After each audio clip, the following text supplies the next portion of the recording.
Nous avons connu le tube Lui et moi sous la présidence Abdoulaye Wade. Un tube d'été, pourrait-on dire, rendu célèbre par les fameux CD de son premier ministre d'alors, Idrissa Seck, tombé en disgrâce. Le compact disque étant passé de mode, place à la conférence en ligne.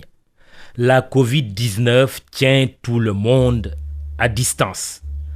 Lui et moi, saison 1. Maintenant, nous risquons d'assister à la saison 2 avec d'autres acteurs, le président Macky Sall et son ancien premier ministre Aminata Touré. Voilà donc le tube d'hiver. Le grand froid arrive.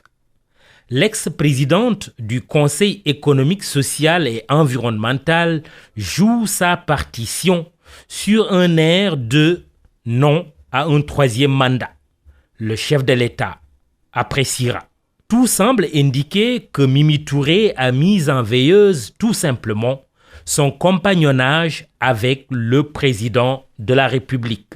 En profitant de la tribune virtuelle que lui a offerte le NDI sur le thème de la limitation des mandats pour rappeler au président Macky Sall son engagement, l'ancienne ministre de la Justice se délie de la consigne présidentielle qui interdit à tout responsable de l'APR de se prononcer sur le sujet du mandat.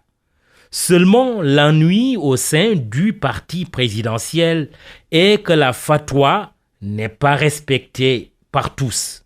Avant Aminata Touré, des ministres, députés, directeurs généraux et simples militants s'en sont donnés à cœur joie, avec des fortunes diverses.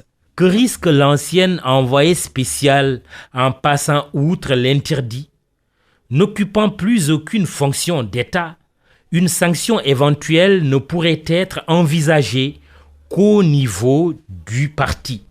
Reste à savoir quelle en serait la nature et le degré.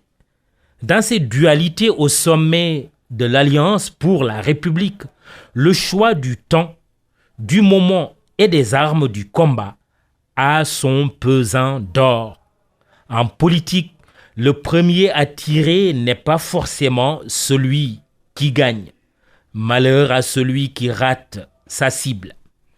À observer de près l'évolution en dents de scie de la relation entre le président Macky Sall et son ex-collaboratrice, on se rend bien compte que ni l'un ni l'autre n'ont jamais voulu prendre l'initiative d'une rupture définitive. Leur passé commun de gauche ne leur a-t-il pas appris à faire l'analyse concrète de la situation concrète? Si la présidence de la République à l'horizon 2024 semble être l'enjeu majeur, celle du Conseil économique, social et environnemental pourrait être un autre enjeu.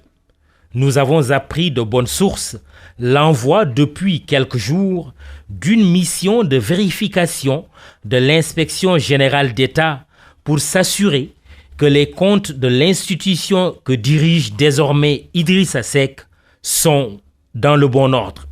La mission de l'IGE devrait s'intéresser aux deux gestions ayant précédé l'arrivée du leader de Rewmi à la tête du CSE.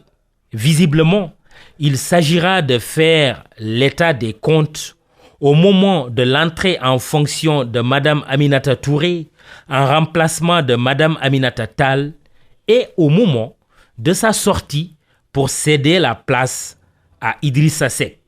Ce serait là l'acte 2 de la reddition de comptes, principe rendu célèbre par l'ex-garde des Sceaux, Mimi Touré. Audit, vous avez dit audit?